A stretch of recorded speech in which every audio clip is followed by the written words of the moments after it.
Good morning, friends, and welcome to all of you on my YouTube channel English Journey. Friends, हम लोग practice set कर रहे हैं और इस प्रैक्टिस सेट में हम लोग अब तक 20 प्रैक्टिस सेट कंप्लीट कर चुके हैं और आज हम लोग जो है प्रैक्टिस सेट 21 करने जा रहे हैं। फ्रेंड्स, प्रैक्टिस सेट शुरू करने से पहले आपसे कुछ निवेदन करना चाहेंगे और वो निवेदन ये है कि अगर आपको प्रैक्टिस सेट से कुछ लाभ समझ में आ रहा हो और आपको लगता हो कि आपकी तैयारी में आप कुछ मदद कर सकता है तो ये आपसे मैं विनम्र निवेदन करना चाहूँगा कि आप मेरे चैनल को सब्सक्राइब करें, लाइक करें और शेयर करें ताकि हमें भी उत्साह मिल सके, ताकि मैं और ज़्यादा से ज़्यादा प्रैक्टिस सेट आपको दे सकूं। तो चलिए इसी निवेदन के साथ हम अपना प्रैक्टिस सेट शुरू करते हैं। The very first question of this set is question is nothing is here for tears, nothing to wail or knock the breast, no weakness, no contempt, dispraise or blame, nothing but well and fair, and what may quiet us in death so noble. Where from these lines taken? ये line कहाँ से ली गई है? Nothing is here for tears, यहाँ कुछ भी आंसू बहाने के लिए नहीं है। Nothing to wail, wail का मतलब होता है आपका रोना धोना। क्या होता है? रोना धोना। और कुछ भी रोने धोने से कोई फ़ायदा होने वाला नहीं है। और नॉक द ब्रेस्ट, और छाती पीटने से भी कोई फ़ायदा नहीं है। नो वीकनेस, कोई कमजोरी नहीं। नो कंटेम्प्ट, कोई कंटेम्प्ट मतलब अवमानना नहीं। डिस्प्रेस और ब्लेम, कोई निंदा और कोई दोष नहीं। Nothing but well and fair, what may quiet us in death so noble, और बेहतर, अच्छा और उचित यही है जिससे कि आपके नोबल डेथ प्राप्त हो सके, जिससे कि आप सम्मानजनक डेथ प्राप्त हो सके। ऐसा काम करने की ज़रूरत है। आपको यहाँ पे कुछ भी आंसू बहाने और रोने धोने और दोष और ब्लेम करने की कोई ज़रूरत नहीं है। ठीक है, ये लाइन कहाँ की है? ये option A paradise regain, B paradise lost, C on his blindness and D Samson agonist. So correct answer will be option number D, Samson agonist. Question number second. Where was Hamlet studying when he was summoned to Denmark on the death of his father? जब हेमलेट के पिता की मृत्यु हुई तो वो कहाँ पे पढ़ाई कर रहा था? A France, B Athens, C Germany, D England. Correct answer will be option number C, Germany. Question number 3. In Julius Caesar, Brutus presumed death his wife Portia. यानी कि जूलियस सीजर में ब्रूटस की मृत्यु के बाद उसकी पत्नी पोर्सिया क्या होता है? A remarriage, B committed suicide, C goes into hiding, D goes into exile. Correct answer will be option number B, committed suicide. Question number 4. The phrase dissociation of sensibility was first used by Eliot in his, जो term आपका dissociation of sensibility है इसका Elliot ने सबसे पहले use कहाँ किया है? A frontiers of criticism, B tradition and individual talent, C metaphysical poets and D essay on Hamlet. तो डिसोसिएशन ऑफ सेंसिबिलिटी आपका जो है एक यह बौद्धिक विचार को भावना के अनुभव से अलग करने के तरीके को संदर्भित करता है। यानी कि कविता में तर्क को भावना से दूर रखने की बात यहाँ पे कवि कर रहा है। तो ये जो टर्म आपका जो प्रयोग हुआ है ये आपका हुआ है मेटाफिजिकल पोएट्स में। Question number 5. Which of these Greek plays was a source for the Winter's Tale? Winter's tale का जो सोर्स है आपका वो ग्रीक प्लेस पूछ रहा है। जो सोर्स ग्रीक प्लेस का सोर्स है वो पूछ रहा है Alcestis, B Iphigenia at Aulis, C Medea and D Iphigenia at Tauris. तो जो विंटर्स टेल आपका है इसका जो मुख्य सोर्स है, जो चीफ सोर्स है वो आपका पेंडेस्टो है। क्या है? पेंडेस्टो है, ग्रीन का, रॉबर्ट ग्रीन का पेंडेस्टो है। ठीक है, लेकिन इसमें बात कर रहा है जो क्वेश्चन है ग्रीक प्लेस पूछ रहा है इसमें, और अगर केवल सोर्स रहता या चीफ सोर्स रहता, इसमें ग्रीक प्लेस का जिक्र नहीं होता, तो आपका पेंडोस्टोस करेक्ट आंसर होता। लेकिन यहाँ पे आपका जो क्वेश्चन है वो ग्रीक प्लेस पूछ रहा है, इसलिए यहाँ पे आपका क्या हो जाएगा, करेक्ट आंसर हो जाएगा आपका एल्सेस्टिस। एल्सेस्टिस आपका जो है ये किसका है, यूरिपिडीज का है। किसका है, यूरिपिडीज का है। और ये आपका जो है 438 का ये क्रिएशन है, 438 BC। तो आपका विंटर्स टेल कब आया, विंटर्स टेल आपका जो है 1609 में आया है। ठीक है, तो ये ध्यान देखना है कि ग्रीक प्लेस अगर पूछेगा सोर्स में तो हम एल्सेस्टिस लिखेंगे, करेक्ट मानेंगे। और ग्रीक प्लेस ना पूछ करके केवल आपका जो है चीफ सोर्स पूछ दे या सोर्स पूछ दे तो पेंडेस्टो हमारा करेक्ट आंसर हो जाएगा। या पेंडेस्टो न लिख करके और करके द ट्रिम्प ऑफ टाइम भी हो जाएगा, यानी पेंडेस्टो और द ट्रिम्प ऑफ टाइम, जो कि 1588 में आया था। Next question, question number 6। Doctor Johnson's dictionary of English language was published in the year A 1757, B 1756, C 1755 and D 1758. Correct answer will be option number C 1755.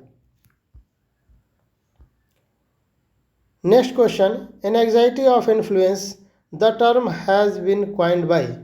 जो term है anxiety of influence, ये किसने coin किया है? A Lionel Trilling, B Harold Bloom, C Cleanth Brooks and D Derrida. So correct answer will be option number B Harold Bloom. Anxiety of influence a theory of poetry, ये creation है आपका 1973 का। किसका है? Henry Bloom का है। Next question, question number 8। Diction means, it's a very easy question. Option number A severity of prose, B devices of metre and rhymes, C syntax and word power, word order, D poetic device. Diction means होगा आपका option number C syntax and word order. Next question, question number 9।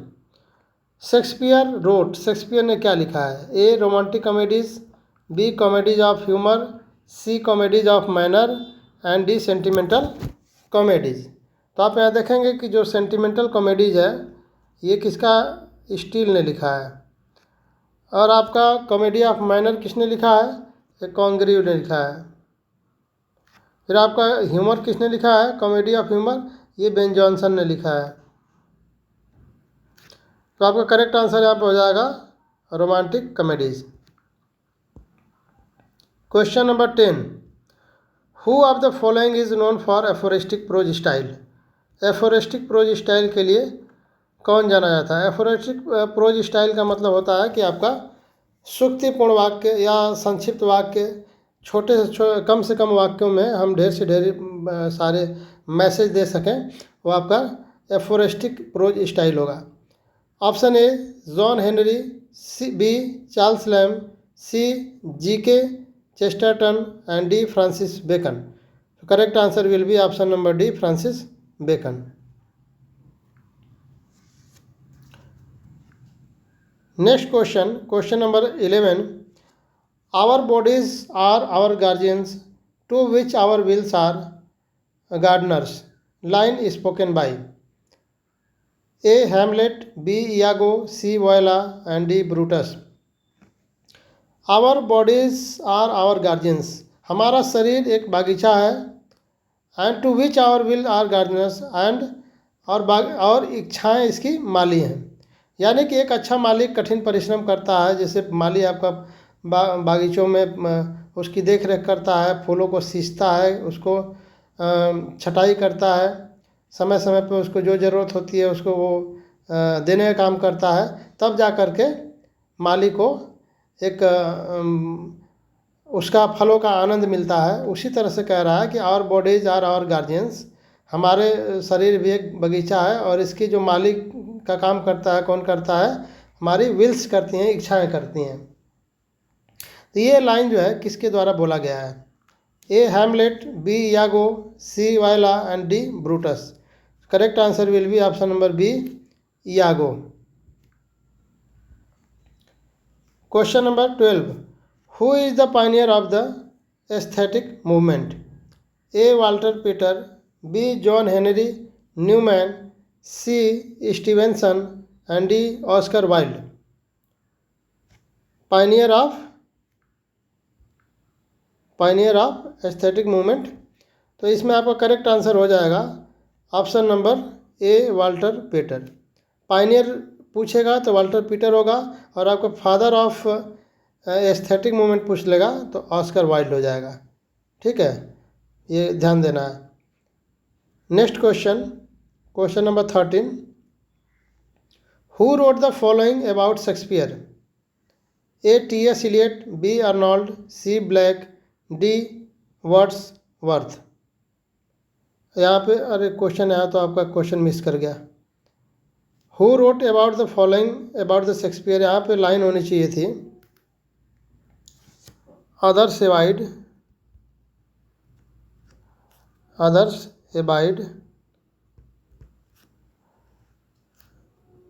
Our question thou art free. Question ये आपका है, who wrote the following about Shakespeare, others abide our question thou art free. तो इसका ये किसने बोला है? A T.S.. Eliot, B Arnold, C Blake and D Wordsworth. So correct answer will be option number B, Arnold हो जाएगा। Next question, question number 14, who is not member of the Bloomsbury group?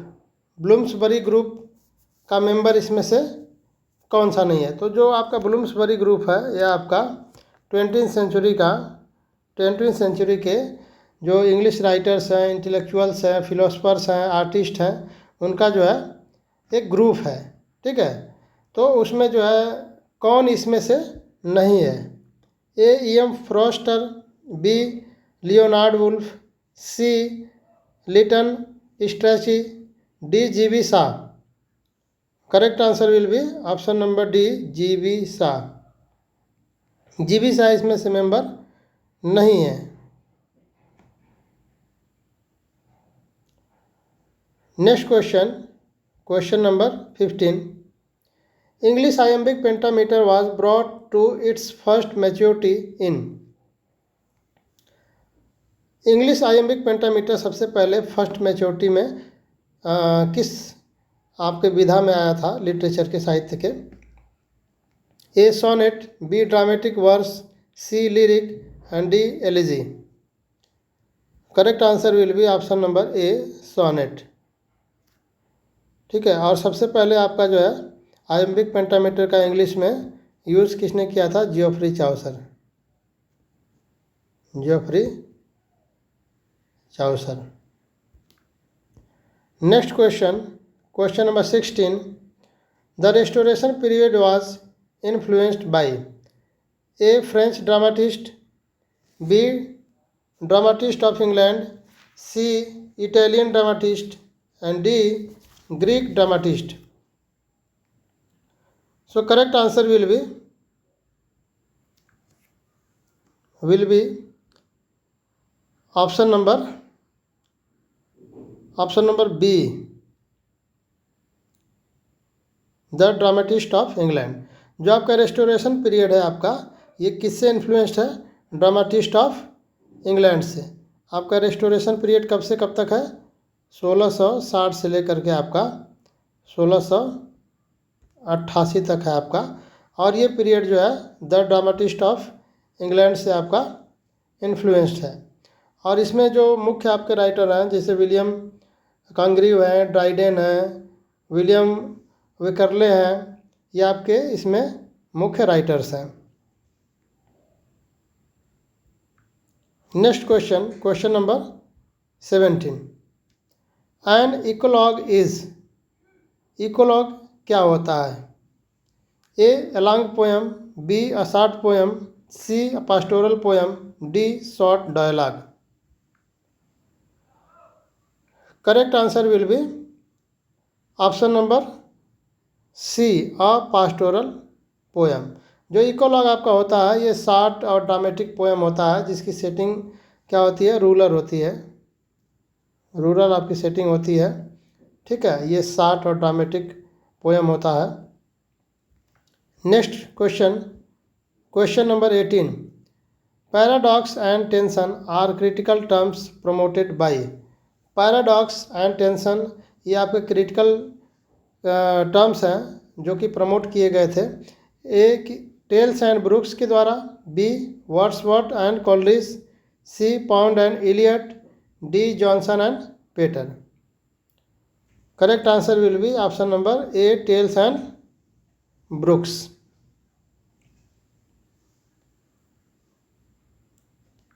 Next question, question number 19। Which name is not included in Cockney school. Cockney school में किस नाम को include नहीं किया जाता है? A John Keats, B Hazlitt, C Coleridge and D Leigh Hunt.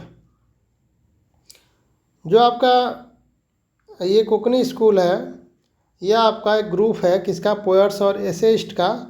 और किस सेंचुरी का है? 19th सेंचुरी का है। 19th सेंचुरी के पोएट्स और एसेइस्ट का ग्रुप है। तो इस ग्रुप में कौन सा नाम इंक्लूड नहीं है?